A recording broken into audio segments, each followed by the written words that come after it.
No vídeo anterior, desmistificando o capitalismo, que já causou algum rebuliço, porque já veio um monte de hater me atacar pessoalmente, sem argumentos ou sem contra-argumentos, e não percebendo que a desmistificação do capitalismo, do meu ponto de vista existencial e do modo de viver, não me coloca em outra instituição. Ao contrário, é uma desmistificação dos mecanismos de poder e das instituições, sejam elas quais forem. Não é estritamente do capitalismo. Naquele vídeo foi, mas não é estritamente. Então naquele vídeo, eu vou desenvolver mais aqui nesse vídeo mais algumas questões para a gente poder debater.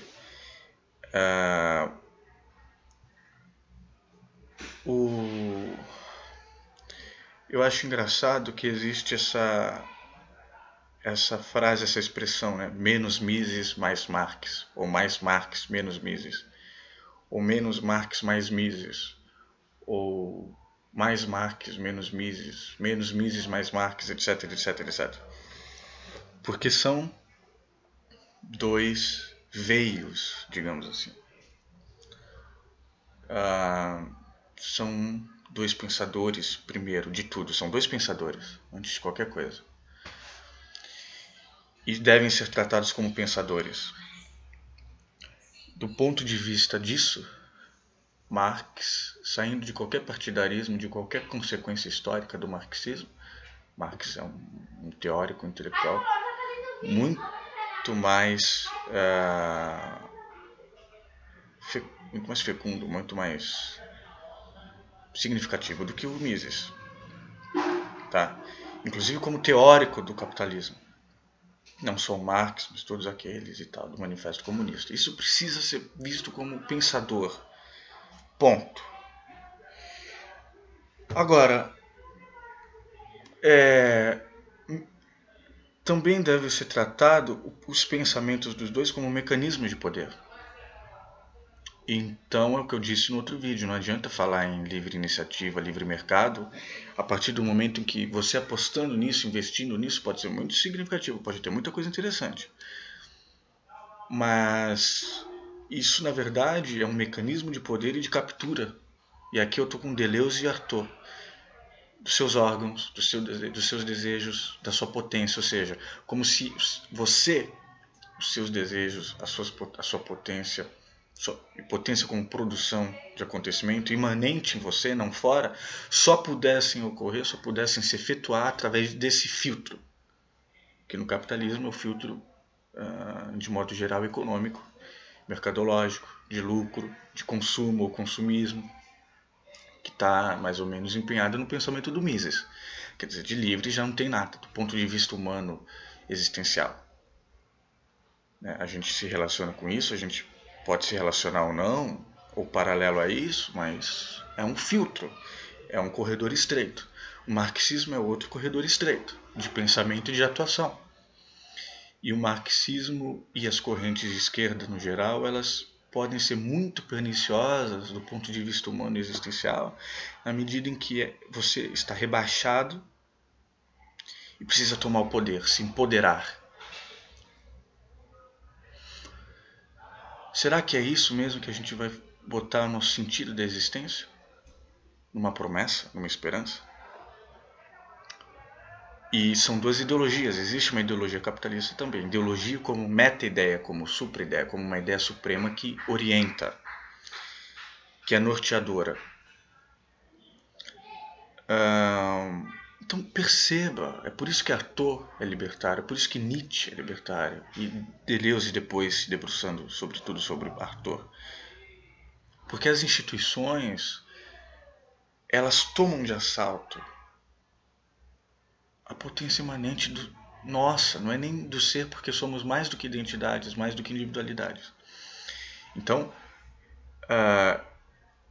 e aí corre-se dois perigos a partir do momento em que você identifica isso, seja em Mises ou em Marx. Ou você se deprime, fica passivo, que nem Schopenhauer, pessimista, e tenta tomar para o Schopenhauer a tarefa para acabar com o sofrimento humano, existencial humano, as dores humanas seria uma erradicalização da individualidade do indivíduo, mais ou menos ecoando os budistas. Porque a partir do momento em que eu desejo uma realidade fictícia humana, seja ela política, instituição, Mises, Marx, livre mercado, capitalismo, neoliberalismo, liberalismo, marxismo, comunismo, socialismo, e me frustro, a partir do momento que eu desejo uma realidade fictícia divina, religiosa, monoteísta, cristã, ou uma realidade fictícia natural, ou de moral, ou de lei, ou de norma, tudo isso são mecanismos de poder, formas platônicas que são colocadas fora, e nosso sentido de existência desde o começo, e toda a nossa educação é orientada para colocar lá fora. A partir do momento que você corta isso, você pode ficar depressivo, ou você pode atuar num sentido que o Nietzsche chamava que não é reativo nem retroativo, né? É uma atuação potente em si. O sentido está em mim. Então você não precisa substituir uma instituição por outra, se empoderar, lançar sombra sobre o presente, dizendo que ele é impotente só quando isso ou isso acontecer. Ou através de uma lógica capitalista. E os esquerdistas fazem bastante isso que eu acabei de dizer. Como se apenas através da instituição fosse possível praticar política. E do ponto de vista capitalista, os meus órgãos, os meus desejos, as minhas potências estão nesse corredor estreito de mercado, com suas regras e tal, de lucro, de resultados efêmeros, onde os instantes eles não acumulam espessura suficiente para me trazer um preenchimento. Então é muito efêmero. O capitalismo ele é mestre em dar recompensas, né? Sejam as materiais, de bens, de status, de aparência social, de lucro. E aí você se sente melhorzinho. Só que qual é a qualidade da sua existência? Isso é realmente falar em livre iniciativa.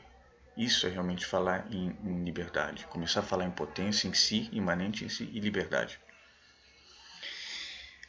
O tempo no capitalismo, eu falei isso no outro vídeo, é um tempo de instantes. E o valor da troca, e um tempo de situações efêmeras. Porque os resultados são efêmeros, são numéricos, são algorítmicos. Por isso que eu coloquei esse título. Não é menos Marx mais Mises, ou mais Mises menos Marx, mais Marx menos Mises. É menos Cronos, mais Kairos. Mais Kairos, menos Cronos. Os gregos tinham 3 tempos assim. Cronos, cronológico do relógio, né? Que é o que praticamente molda a nossa educação, né? E no capitalismo isso é no modo de vida capitalista ou consumista, isso é muito acelerado. Kairos da oportunidade, do momento. E se você reparar bem, é o tempo real, não é o tempo do relógio. Do acontecimento, é o tempo do acontecimento. E eles tinham também o Aeon, né? Que parece, não sei porque tem na minha cabeça a música do Raul Seixas, Novo Aeon tá chegando, Novo Aeon tá chegando.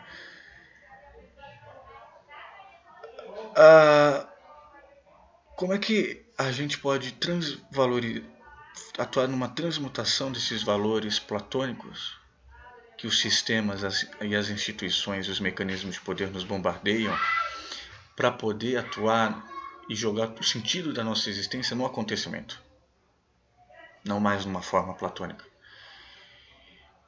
na medida em que também se torna impessoal, porque nós não somos apenas identidades ou individualidades, nós somos dobras e obras de tempo e espaço. E na medida em que isso é me singularizar, afirmar minha diferença, a singularização, o singular, ele já está automaticamente em relação. Então isso também tem a ver com o comum, com o outro, com o coletivo. Não é egoísmo. Então, eu citei o Arthur, e isso tudo tem a ver com o Arthur. É uma espécie de anarquismo. Na medida em que você não tenta o empoderamento, em que você não tenta rebaixar a si mesmo ou o outro para mostrar uma outra forma platônica, você não cai nessas armadilhas, você não dá os seus órgãos, as suas funções, a sua capacidade de efetuação na sua vida para uma ideologia cristã, moral, legislativa, política, institucional, capitalista, socialista, comunista, marxista. Você joga essa sua força na própria produção mesmo de acontecimento da sua própria existência. E você atua, você é efetuador da sua existência. Não precisa ir por esse filtro, por esse corredor, por esse veio que é imposto, seja ele qual for. Todas as sociedades têm esses. Então, é por isso que não é que eu ataco o capitalismo, eu analiso o capitalismo como mecanismo de poder, como instituição. Então esse vídeo foi mais cavar mais um pouquinho, também é muito pouco tudo isso que eu falei aqui. É preciso ir mais fundo, lendo Deleuze, lendo Arthur, lendo o próprio Nietzsche.